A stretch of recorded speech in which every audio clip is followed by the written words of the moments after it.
Has man always lived with dinosaurs?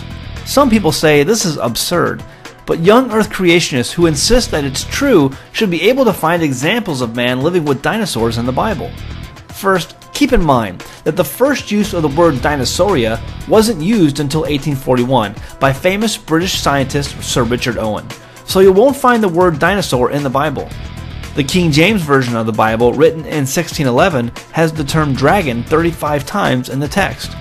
Newer versions written and put under copyright in the last 50 years, such as the NIV, do not mention the word dragon, but all of those versions originated most likely from the Latin Vulgate, which do mention the word dragon in the text.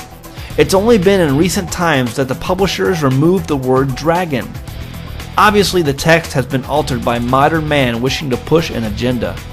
So if dragons, or dinosaurs, lived with man, wouldn't we see references in the Bible? Probably the first and best place to look would be the dietary instructions given by the Creator to Moses in Leviticus 11. In this chapter, every kind of animal is basically covered, and we are told which animals are to be as food and which animals are not. So as we turn to Leviticus 11, let's first pause on verse 20.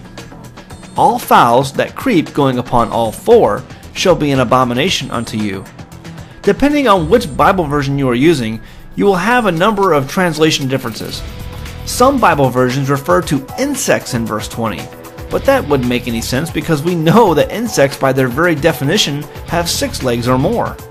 And verse 20 is clearly talking about 4 legs.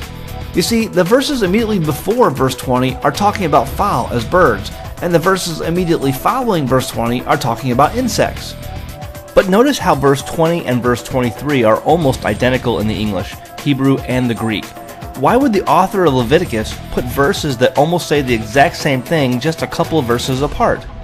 It's simple.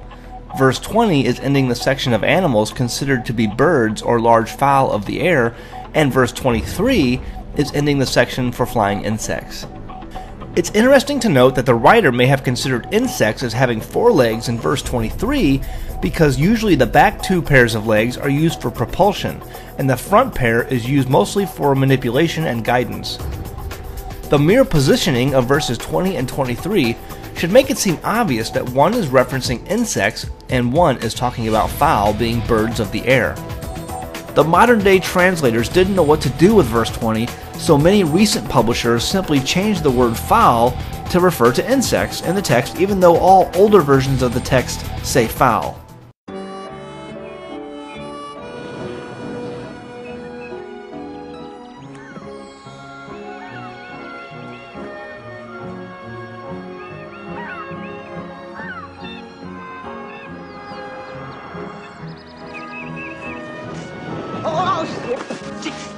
What was that? No.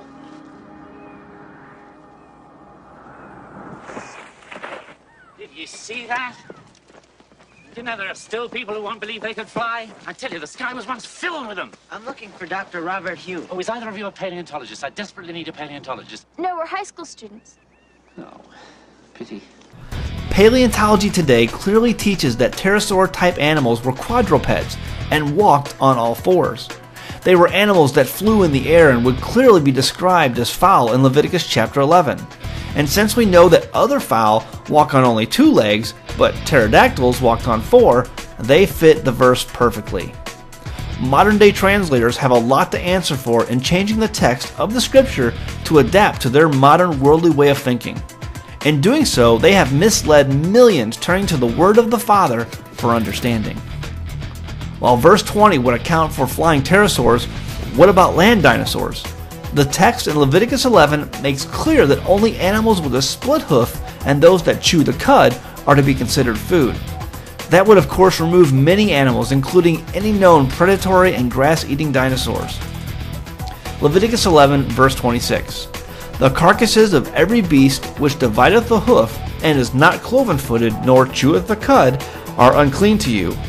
Every one that toucheth them shall be unclean. Then we see an interesting verse in Deuteronomy 7 verse 22. And the Lord thy God will put out those nations before thee little by little. Thou mayest not consume them at once, lest the beasts of the field increase upon thee. Here we see the 12 tribes of Israel are standing before the Jordan River, ready to go into the land promised to their forefather Abraham.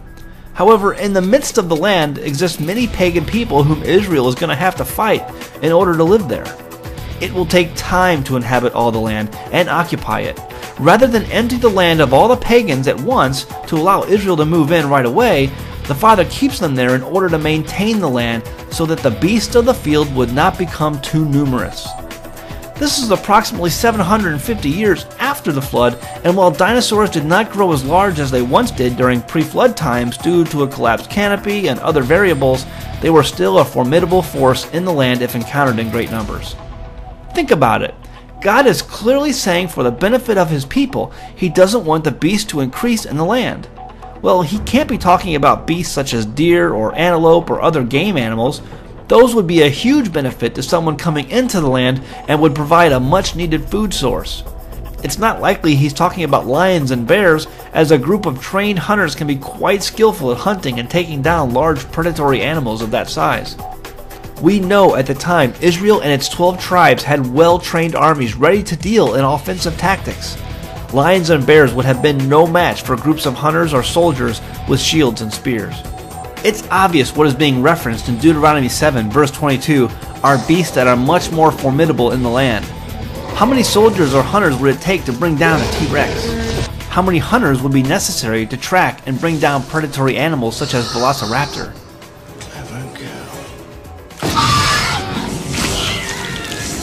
What about removing a menace the size of a sauropod such as a Patasaurus or Brachiosaurus? That could surely bring havoc if one of those walked across your grain fields or wandered into one of your orchards. It would take lots of effort to remove these kinds of beasts, and because these people groups living in the land had already had the land tamed, the Father was letting that continue until it was time for Israel to move in and take over. Large predatory animals have always been pushed to the fringes of civilization. Nobody wants a T-Rex living in the neighborhood. For example, I live in St. Louis, Missouri. Today, at the Jefferson National Expansion Memorial Museum, located directly under the Gateway Arch in St. Louis, you will find a giant stuffed grizzly bear on display in the center of the main lobby area. You will also see 2 grizzly bears on the Missouri State Seal placed inside the state's flag. However, there hasn't been a grizzly bear population in Missouri in my lifetime or even in my grandparents' lifetime. These animals have long been pushed to the fringes of the American frontier. Likewise, for Israel, removing the people in the land of Canaan beforehand would have increased the beasts of the field, indeed just like the text says, thus making the initial inhabitation of the land a lot more difficult.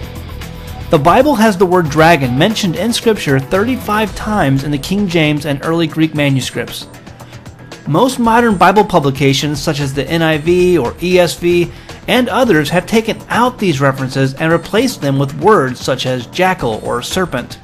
They did this because the publishers were convinced that there were no such things as dragons, because we have been erroneously led to believe that these creatures lived millions of years ago. Let's take a look at another example in Nehemiah chapter 2 verse 13. And I went out by night by the gate of the valley, even before the dragon well. Now, if you have a modern copyrighted translation, chances are the word dragon has been replaced with another word. But in all ancient manuscripts, the word used in this verse is dragon. The dragon well is commonly known to refer to the Gihon spring, located in a cave underneath Jerusalem. This was a vital water resource for the early settlers of Jerusalem. Gihon means gushing or bursting forth, and legend has it that the spring inside the cave would burst forth large amounts of water in a short period of time and then subside with no water.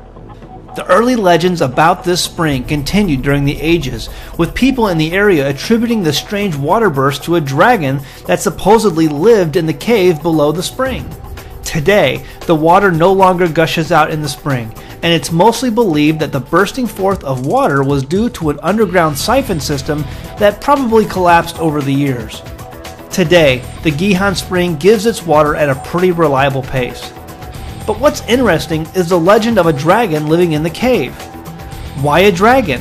Why make up a story about a dragon living in a cave if there were not other stories of other dragons living in other caves? What should seem obvious to anyone is that in ancient times there was enough familiarity with dragons to think that maybe there was one living in the cave of the Gihon spring that was somehow causing the water to burst up out of the spring. This was before the times of Hollywood and movies with special effects.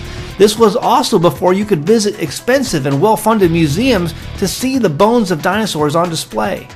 So why the story of a dragon if the existence of dragons is supposedly fanciful modern-day fiction? We know from historical documents that soldiers from Alexander the Great's army encountered dragons in caves. Historical scribe Anaxagoras writes that Alexander's army encountered a great hissing monster inside of a cave in India. The locals worshipped the creature as a god and begged Alexander to leave the beast alone. It was written that the eyes of this dragon were the size of a Macedonian shield. Many other legends and stories exist concerning dragons living in caves. Another such example is the literary story of Siegfried, who comes to kill the dragon Fafnir, who also lives in a cave. History and literature give many examples of dragons living inside of caves. For more videos and studies, visit our website at newtotorah.com.